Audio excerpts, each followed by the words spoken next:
کہتے ہیں کہ ڈھونڈنے والے کو خدا بھی مل جاتا ہے، اور بعض اوقات ایسا اتفاق بھی ہو جاتا ہے کہ انسان آگ کی تلاش میں نکلے اور اسے پیغمبری مل جائے۔ میرے ساتھ بھی ایک ایسا ہی خوشگوار اتفاق پیش آیا۔ اس قدرت والے نے ایک ایسی راہ دکھا دی کہ میرا کام آسان ہو گیا۔ دوسری صبح میں نے فاروق کی تلاش کے بندوبست کا اثر نو جائزہ لیا اور کارروائی میں تیزی لانے کے اپنے عملے کے مزید 3-4 افراد کو ہائی الرٹ کر کے مختلف محاذوں پر دوڑا دیا۔ جب 11 بجے میں واپس تھانے آیا تو ایک خوشخبری میری منتظر بیٹھی تھی۔ یہ خوشخبری فاروق کی صورت میں تھی۔ وہ 2 پولیس والوں کے ساتھ تھانے میں موجود تھا۔ میں نے ان تینوں کو فی الفور اپنے کمرے میں بلا لیا۔ پولیس والوں میں سے ایک ASI اور دوسرا کانسٹیبل تھا۔ ان دونوں کا تعلق لاہور پولیس سے تھا۔ رسمی الیکس لیک کے بعد ASI نے بتایا، ملک صاحب، اس جوان کو ہم نے شاہی محلے کے کوٹھے سے گرفتار کیا ہے۔ اوئے بدبخت، میں نے فاروق کو کھا جانے والی نظروں سے گھورا۔ تو ادھر ہیرا منڈی میں کیا لینے گیا تھا؟ ادھر تیری ماں کا رو رو کر برا حال ہو گیا ہے، اور تیرا باپ۔ میں نے دانستہ جملہ ادھورا چھوڑ کر اس کے تاثرات کا جائزہ لینا چاہا تو وہ جلدی سے بولا، کیا ہوا میرے ابا کو؟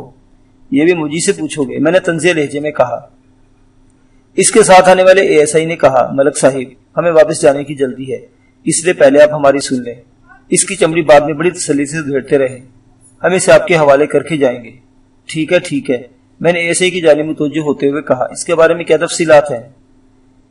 ایک بات کا تو مجھے بخوبی اندازہ ہو گیا کہ لاہور سے آنے والے پولیس والے یہاں کے حالات سے قطعی ناواقف تھے، یعنی فاروق نے اس سلسلے میں اپنی ان کے سامنے زبان نہیں کھولی تھی۔ اس سے یہ بھی ثابت ہوتا تھا کہ یا تو اپنے باپ کے قتل میں ملوث ہی نہیں یا پھر بہت مضبوط ہے۔ اس کا دل کا حال جاننا آسان نہیں۔ اس نے اپنے کارنامے کو بڑی ہوشیاری سے چھپا رکھا تھا۔ مہمان ASI نے مجھے بتایا کہ فاروق کو کل رات گرفتار کیا گیا تھا۔ انہیں اطلاع ملی تھی کہ مذکورہ کوٹھے پر ایک مفرور مجرم کی آمد متوقع ہے۔ انہوں نے بڑی رازداری سے اس کوٹھے پر چھاپا مارا، مگر مذکورہ مجرم کی گرفتاری میں انہیں ناکامی کا منہ دیکھنا پڑا۔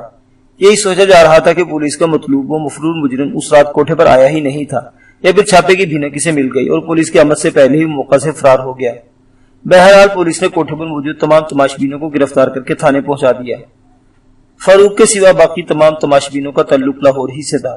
رات بھر کی تفتیش نے فاروق کو غیر متعلق اور بے ضرر ثابت کر دیا تو متعلقہ تھانے کے عملے کے 2 افراد اسے میرے پاس پہنچانے اسے قصبے تک چلے آئے۔ وہ بھلا زمانہ تھا اور عوام کو بلا وجہ پریشان نہیں کیا جاتا تھا، ورنہ اگر فاروق کسی ایسے ویسے پولیس والے کے ہتھے چڑھا ہوتا تو وہ اس کے ساتھ ساتھ اس کے والی وارثوں کو بھی ناک کی لکیریں نکلوا دیتا۔ لاہور پولیس والے فاروق کو میرے حوالے کر کے تھانے سے رخصت ہو گئے۔ اس نے اپنا سوال ایک مرتبہ پھر دہرایا، میرے ابا کو کیا ہو گیا ہے؟ تمہارے ابا کو کسی نے قتل کر دیا ہے، میں نے اس کی آنکھوں میں جھانکتے ہوئے براہ راست سنگین لہجے میں کہا، اور مجھے تم پر شک ہے۔ اپنے باپ کی قتل کی خبر سن کر اتنا پریشان نہیں ہوا تھا جتنا میرے شک نے سے ہراساں کر دیا۔ حیرت بھرے لہجے میں بولا، یہ آپ کیا کہہ رہے ہیں تھانے دار صاحب؟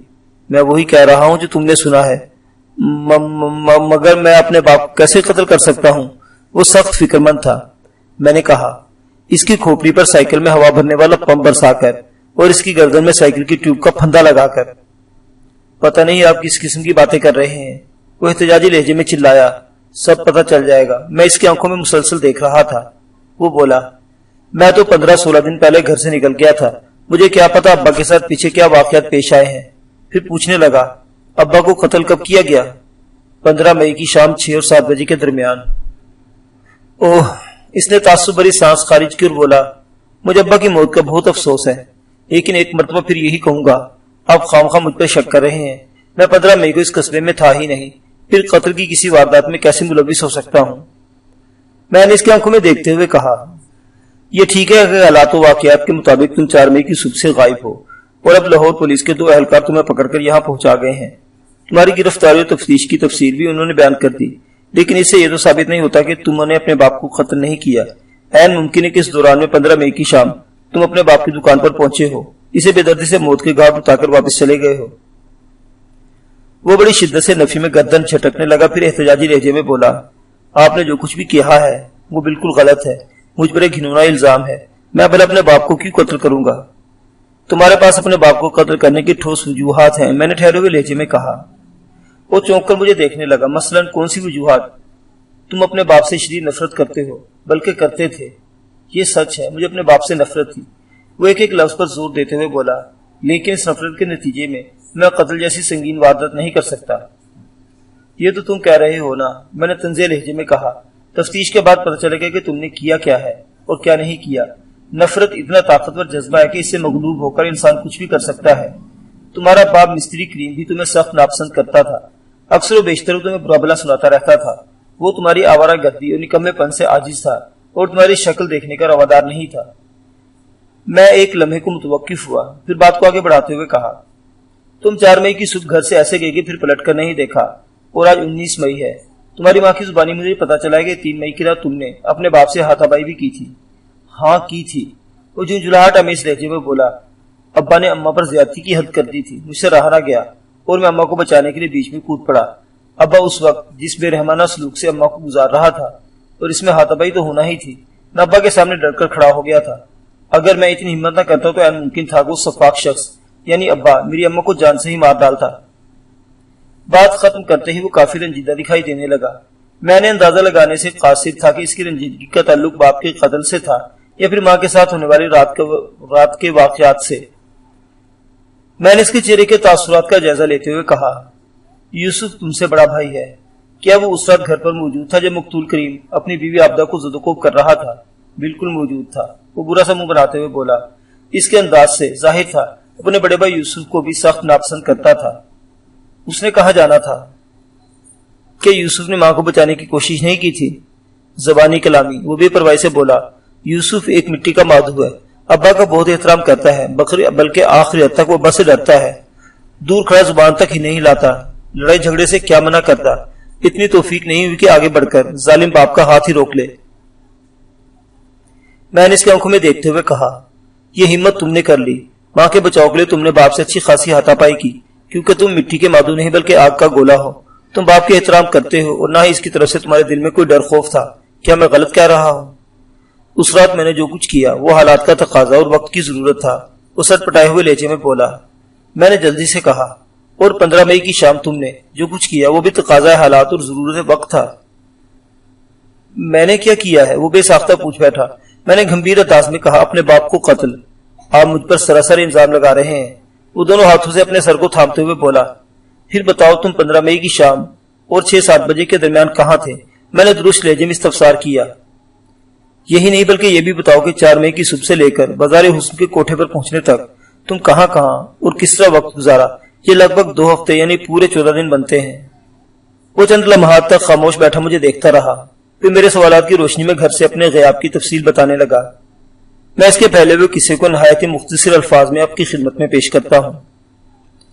گھریلو حالات سے دل برداشتہ ہو کر فاروق نے گھر چھوڑ دیا تھا، اور میرا اندازہ بھی یہی تھا کہ جن گھروں میں افراد خانہ اور وسائل کے بیچ توازن قائم نہیں رہتا وہاں ایسے ہی واقعات جنم لیتے ہیں۔ فاروق کے مطابق اس کے پاس اس کے سوا اور کوئی چارہ نہیں رہا تھا کہ وہ اپنے قصبے سے چپ چپاتے نکلا اور خاموشی سے لاہور پہنچ گیا۔ اپنے اس اقدام کے بارے میں اس نے فرید سلطان اور مطلوب کو بھی کچھ نہیں بتایا۔ وہ بالکل ایک نئی زندگی کا آغاز کرنا چاہتا تھا۔ اس کے ہاتھ میں کوئی ہنر نہیں تھا، لہٰذا مزدوری ہی روزگار کا وسیلہ بنی۔ وہ سبزی منڈی میں سبزی اور پھلوں کے ٹوکرے اٹھانے لگا۔ پھر اس کی ملاقات قدیر نامی ایک شخص سے ہو گئی۔ قدیرہ اکبری منڈی میں پلےداری کرتا تھا، ان میں جلدی دوستی ہو گئی اور قدیر نے فاروق کو بھی اپنے ساتھ اکبری منڈی میں کام پر لگا دیا۔ قدیر کی رہائش گاہ گوال منڈی کے علاقے میں تھی۔ فاروق بھی اس کے ساتھ رہنے لگا۔ صحبت سے انسان یقیناً بہت کچھ سیکھتا ہے۔ قدیر کو اس بازار میں جانے کا شوق تھا۔ فاروق بھی شوق میں گرفتار ہو گیا اور بالآخر 18 مئی کی رات پولیس کا چھاپہ مار کارروائی میں گرفتار ہو کر حوالات میں چلا گیا، اور اب 19 مئی کی دوپہر میں وہ میرے سامنے بیٹھ اپنی رام کہانی سنا رہا تھا۔ وہ خاموش ہوا تو میں نے چپتے ہوئے لہجے میں دریافت کیا، اوئے بدبخت، کیا تم نے لاہور کی منڈیوں کا ٹھیکہ لے رکھا تھا؟ سبزی منڈی، اکبری منڈی، گوال منڈی اور پھر ہیرا منڈی۔ اگر تم کچھ عرصہ اور وہاں ٹک جاتے تو چونا منڈی، لکڑ منڈی، سوتر منڈی، پان منڈی اور پتہ نہیں کون کون سی منڈیوں کا پھیرا لگا لیتے۔ جناب جو حقیقت تھی وہ میں نے بتا دی۔ وہ ٹھہرے ہوئے لہجے میں بولا، اب آپ کی مرضی ہے یقین کریں یا نہ کریں۔ اوئے یقین کے گھوڑے، میں نے اس کی آنکھوں میں دیکھا اور کہا، ابھی تک تم نے یہی نہیں بتایا کہ 15 مئی کی شام اور 6-7 بجے کے درمیان تم کس منڈی کے کون سے کونے میں موجود تھے؟ وہ چند لمحے خاموش رہ کر ذہن میں کچھ حساب جوڑتا رہا، پھر بولا، جناب مجھے یاد آ گیا، 15 مئی کی شام ہم نے اکبری منڈی سے ذرا جلدی چھٹی کر لی تھی اور دونوں فلم دیکھنے چلے گئے تھے۔ فلم دیکھنے؟ میں نے اس کی آنکھوں میں گھورا، کون سا شو؟ 6 سے 9 والا، اس نے بتایا۔ اگر واقعی انہوں نے لاہور کی کسی سینما میں 6 سے 9 والا فلم شو دیکھا تو پھر فاروق کی ذات کریم مرڈر کیس سے مبرہ ہو جاتی تھی، لیکن میں اتنی آسانی سے چھوڑنے والا نہیں تھا۔ میں نے بدستور اس کی آنکھوں میں دیکھتے ہوئے سوال کیا، تم دونوں نے کس سینما میں کون سی فلم دیکھی تھی؟ اس نے بتایا، ہم نے اکمل اور فردوس کی فلم لنگی دیکھی تھی۔ آج کے لیے فلم ادھر لاہور میں میکلوڈ روڈ کے ایک سینما میں لگی ہوئی ہے۔ سینما کا نام بھی بتاؤ۔ رتن، یہ مت سمجھنا کہ میں آنکھیں بند کر کے تمہاری بات پر یقین کر لوں گا، میں نے دھمکیاں میں اس لہجے میں کہا۔ میں تمہارے بیان کی تصدیق کے لیے ایک بندہ لاہور دوڑاؤں گا، وہ سیدھا قدیر کے پاس پہنچے گا، پھر دودھ کا دودھ اور پانی کا پانی الگ ہو جائے گا۔ یہ آپ مجھ پر بہت بڑا احسان کریں گے، وہ منت ریز لہجے میں بولا۔ میں نے حیرت سے اس کی طرف دیکھا، وہ وضاحت کرتے ہوئے بولا، آپ کی تصدیق سے کم از کم یہ تو ہوگا کہ اس مصیبت سے میری جان چھوٹ جائے گی، آپ کی نظر میں بے قصور ثابت ہو جاؤں گا۔ ایک لمحے کے توقف سے وہ بھرائی ہوئی آواز میں بولا، یہ ٹھیک ہے، ابا اور میں ایک دوسرے سے نفرت کرتے تھے، مگر اس کو قتل کرنے کے بارے میں سوچ بھی نہیں سکتا۔ اگر مجھے اتنا بڑا قدم اٹھانا ہوتا تو گھر میں رہتے ہوئے بھی یہ کام کر سکتا تھا۔ اتنا کہہ کر وہ خاموش ہو گیا۔ اس کی خاموشی میں ایک ٹھہراؤ پنہا تھا، ایسا ٹھہراؤ اور ثبوت جو سچائی کا قریبی رشتہ دار ہوتا ہے۔ مجھے یوں محسوس ہوا جیسے اس کی زبان سے نکلنے والا ایک ایک لفظ مبنی پر حقیقت ہو۔ میں چند لمحے ٹٹولتی ہوئی نظروں سے دیکھتا رہا، پھر کہا، جب تک مجھے تمہاری بے گناہی اور اس کیس سے لا تعلقی کا یقین نہیں ہو جاتا تمہیں تھانے میں رہنا ہوگا۔ یہ تو بہت بڑی زیادتی ہوگی جناب، غصیلے لہجے میں بولا۔ میں نے کوئی جرم نہیں کیا، میں کیوں خامخواہ آپ کو تھانے میں بند رہوں؟ میں نے حوالات میں بند کرنے والی کوئی بات نہیں کی، میں نے وضاحت کرتے ہوئے کہا، تم تھانے میں رہو گے اور بڑے آرام سے رہو گے، بس اتنا سمجھ لو، اس درمیان میں تمہیں کوئی آزادی حاصل نہیں ہوگی۔ وہ گہری سوچ میں ڈوب گیا۔ میں نے فاروق کو حوالدار شیر کے حوالے کرنے سے پہلے سے خصوصی ہدایات کر دی کہ تفتیش کے نام پر اس سے کوئی زیادتی نہ کرے، پیار محبت سے بہلا پھسلا کر اسے کچھ رگوانے کی کوشش کرے۔ اس کے ساتھ ہی میں نے ایک تجربہ کار اور ہوشیار قسم کے کانسٹیبل کو لاہور روانہ کر دیا تاکہ قدیر سے مل کر وہ فاروق کے بیان کی تصدیق کر سکے۔ اگر لاہور سے یہ ثابت ہو جاتا کہ فاروق نے اس سلسلے میں کسی غلط فہمی سے کام لیا ہے تو سچ کا اعتراف کروانے کی اس کی چمڑی بھی ادھیڑ سکتا تھا۔ خام خواہ اس پر سختی کرنا ٹھیک نہیں تھا۔ میں اس روز تھانے میں اس قدر مصروف تھا کہ دوپہر کا کھانا بھی بہت دیر سے کھانا نصیب ہوا۔ گرمیوں کے موسم میں دوپہر کے کھانے کے بعد نیند ضرور حملہ کرتی ہے، اور اگر کھانا تاخیر سے کھایا جائے تو حملہ کچھ زیادہ ہی خطرناک ثابت ہوتا ہے۔ میں دن بھر موسم کی شدت سے نبرد و آزما افراد کی مصروفیت کے حوالے سے بات کر رہا ہوں، ورنہ یہ ضروری نہیں کہ ایئر کنڈیشن دفاتر میں وقت گزارنے والے افراد بھی اس درجے کی نیند محسوس کریں، جہاں دن میں کئی مرتبہ چائے کا دور بھی چلتا ہے۔ بس اپنے اپنے مقام کی بات ہے۔ بہرحال سپہر 4 بجے کے قریب جب میں ذرا فارغ ہوا اور نیند نے مجھے بچھاڑنے کے لیے زور مارنا شروع کیا تو میں نے اے ایس آئی جلال الدین سے کہا کہ میں تھوڑی دیر تک کمر سیدھی اور آنکھیں ہلکی کرنے اپنے کوارٹر میں جا رہا ہوں۔ اس دوران میں وہ تھانے کے اندرونی معاملات پر گہری نظر رکھے۔ اے ایس آئی نے مجھے ایسا کرنے کا یقین دلایا تو اپنے کمرے سے نکل گیا، لیکن وہ اپنے کوارٹر تک پہنچنا نصیب نہیں ہوا۔ میں جیسے ہی کمرے سے نکل کر تھانے کے احاطے میں پہنچا، آپ اپنے بڑے بیٹے یوسف کے ساتھ تھانے میں داخل ہوتی دکھائی دی۔ میں یہ سمجھا کہ اسے کہیں سے فاروق کی سنگن مل گئی ہے اور اپنے گمشدہ بیٹے کو وصول کرنے تھانے آئی ہے، لیکن جب اس سے بات ہوئی تو یہ اور ہی معاملہ نکل آیا۔ تھانے دار صاحب، میں ایک بہت ضروری مسئلے پر آپ سے بات کرنے آئی ہوں، وہ فکر مند لہجے میں بولی۔ آپ ذرا اپنے کمرے میں آ جائیں۔ اس کا انداز یہی ظاہر کرتا تھا وہ تھانے میں فاروق کی موجودگی سے مطلق بے خبر ہے۔ میں دونوں کو ساتھ لے کر ایک مرتبہ پھر اپنے کمرے میں آ بیٹھا۔ ہاں بتاؤ، کیا ضروری بات کرنے آئی ہو؟ میں نے آبدہ کی طرف دیکھتے ہوئے سوال کیا۔ اس نے جواب دینے سے قبل ایک مرتبہ متفکر نظر سے اپنے بیٹے کو دیکھا۔ میری سمجھ میں یہی ہے کہ آبدہ مجھے جو کچھ بتانے آئی اس کا تعلق یوسف سے ہے۔ میرا یہ اندازہ درست ہی نکلا۔ وہ بیٹے کو مخاطب کرتے ہوئے تشویشناک لہجے میں بولی، یوسف، تم تھانے دار صاحب کو اپنے خواب کے بارے میں خود ہی بتا دو۔ خواب؟ میں نے چونک کر باری باری ان دونوں کو دیکھا۔ جی تھانے دار صاحب، آبدہ بولی، یوسف نے ایک بڑا خطرناک خواب دیکھا ہے۔ میں پوری طرح یوسف کی جانب متوجہ ہو گیا۔ ہاں بھائی یوسف، تم نے کب اور کیسا خواب دیکھ لیا؟ جناب، میں دوپہر کا کھانا کھا کر تھوڑی دیر کے لیے لیٹ گیا تھا۔ وہ نگاہ نیچی رکھتے ہوئے بولا۔ میری آنکھ لگ گئی اور پھر میں نے وہ ڈرونا خواب دیکھا تو ہڑبڑا کر اٹھ بیٹھا۔ خوابوں کے بارے میں میری معلومات محدود تھیں، تاہم میں نے یہ سن رکھا تھا کہ دن کے وقت نظر آنے والے عموماً خواب سچے نہیں ہوتے۔ اسی تناظر میں نے یوسف سے کہا، اللہ کے بندے، دن میں تو انسان اوٹ پٹاں خواب دیکھتا ہے، بہرحال بتاؤ تم نے کون سا ڈرونا خواب دیکھ لیا؟ کوئی ایسا ویسا خواب دیکھ کر تھانے دوڑے آنا عجیب سی بات تھی، تاہم میں نے ان دونوں کے لیے اپنے رویے میں کسی قسم کی سختی شامل نہیں کی تھی۔ وہ ایک مصیبت زدہ خاندان کے دو اہم افراد تھے، اپنی پریشانی میں کوئی بھی حرکت کر سکتے تھے۔ پریشان ذہن ہمیشہ پریشان کن خواب دیکھتا ہے۔ اس نے جواب میں بتایا، جناب میں نے خواب دیکھا ہے، ہماری دکان میں چوری ہو گئی ہے۔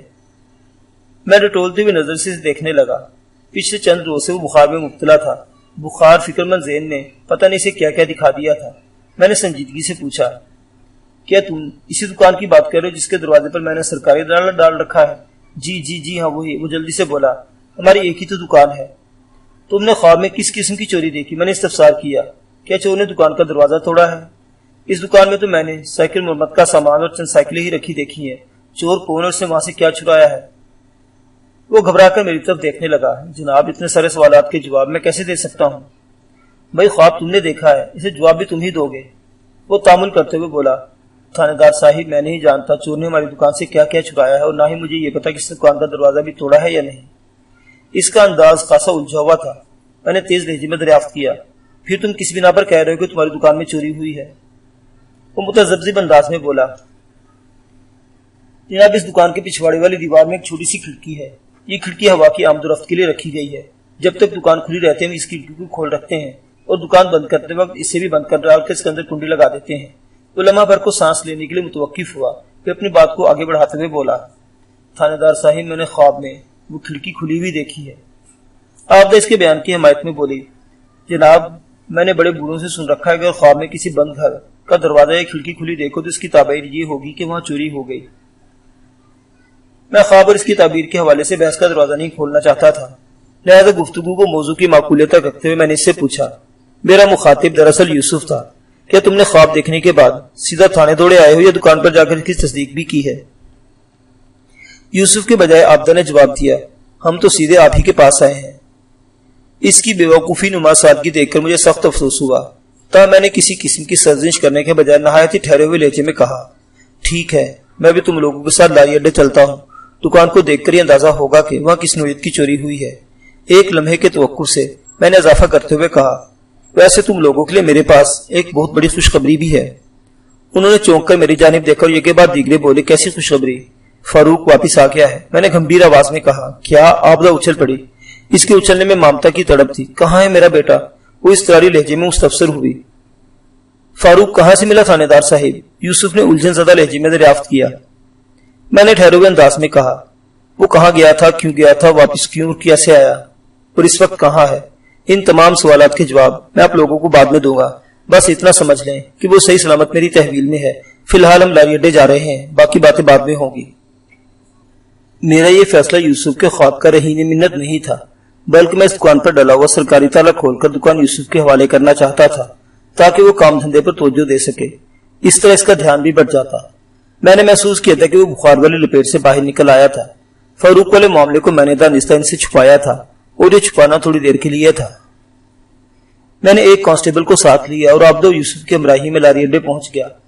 مقتول مستری کریم کی سائیکل والے دکان لاری اڈے پر ہی تھی، چنانچہ اس تک رسائی حاصل کرنے میں ہمیں زیادہ دیر نہ لگی۔ دکان کا دروازہ بند اور اس پر سرکاری تالا موجود تھا۔ میں نے اطمینان بھری سانس خارج کی اور دکان کی اگلی جانب بڑھ گیا۔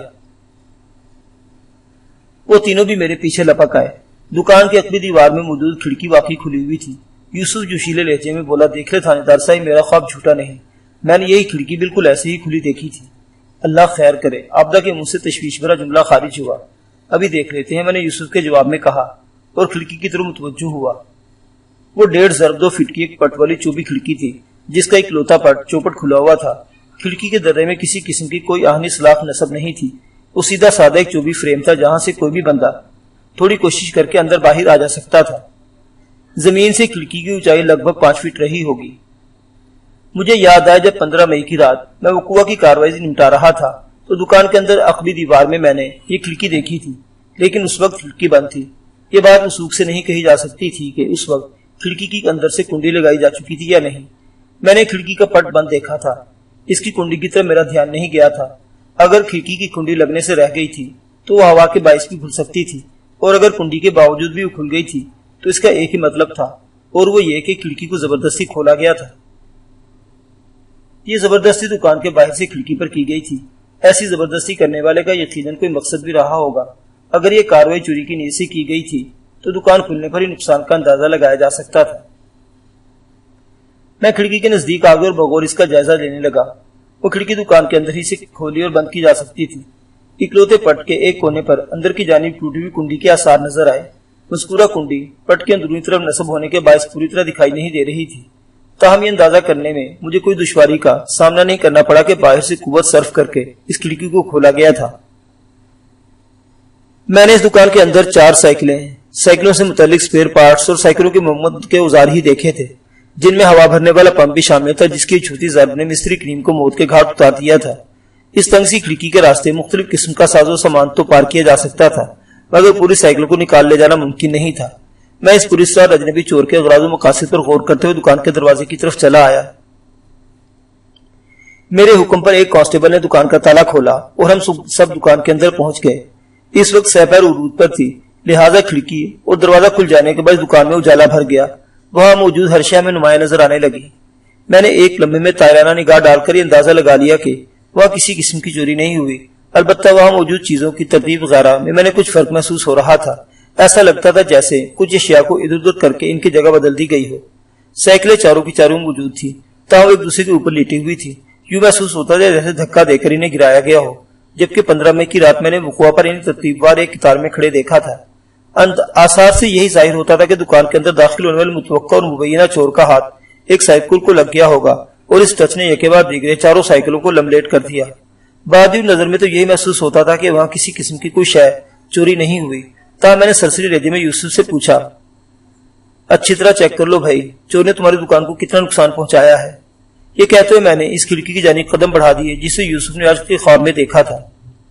جائے وقوع کی کارروائی مکمل کرنے کے دوران میں نے وہاں کا نقشہ بناتے وقت ان تمام اشیاء کا درج کیا تھا جو اس وقت دکان کے اندر موجود تھی۔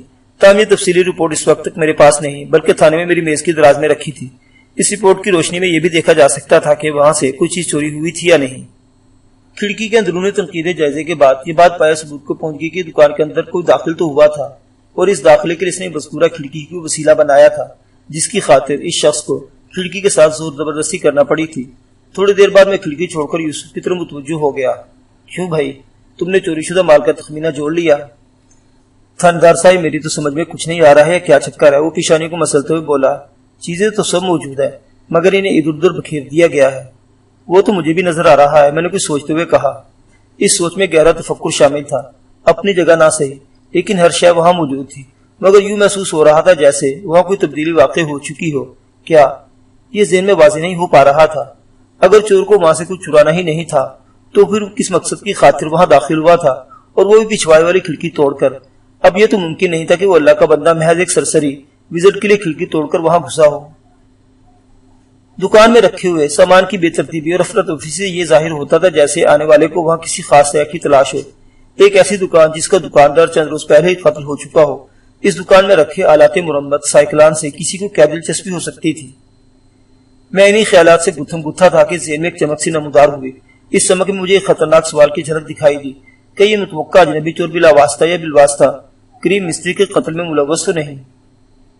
یہ ایک نہایت ہی اہم اور چھوٹا خیال تھا۔ اگر وہ شخص واقعی کسی بھی حوالے سے کریم مستری کے قتل میں ملوث تھا تو پھر وہاں موجود اپنے جرم کے کسی اہم ثبوت کو مٹانے آیا تھا۔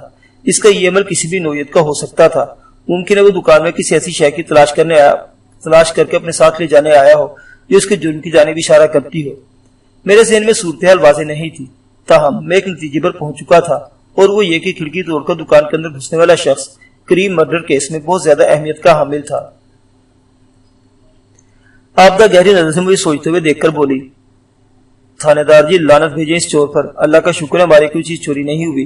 پھر وہ اپنے بیٹے سے مخاطب ہوتے ہوئے بولے، یوسف پتر، تم اس سارے سامان کو ٹھیک ٹھاک کر کے رکھ دو، کل سے تمہیں دکان کھولنی ہے، کب تک گھر میں گمسم پڑے رہو گے؟ بات ختم کرتے اس نے اجازت طلب نظر سے میری جانب دیکھا۔ میں پہلے ہی اس ارادے سے ادھر آیا تھا، آج اس دکان پر پڑا ہوا سرکاری تالا کھول دوں گا تاکہ یوسف کے روزگار کے معاملات کو جاری رکھ سکے۔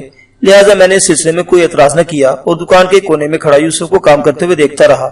میرے اشارے پر ہمارے ساتھ آنے والا کانسٹیبل بھی اس کا ہاتھ بٹا رہا تھا۔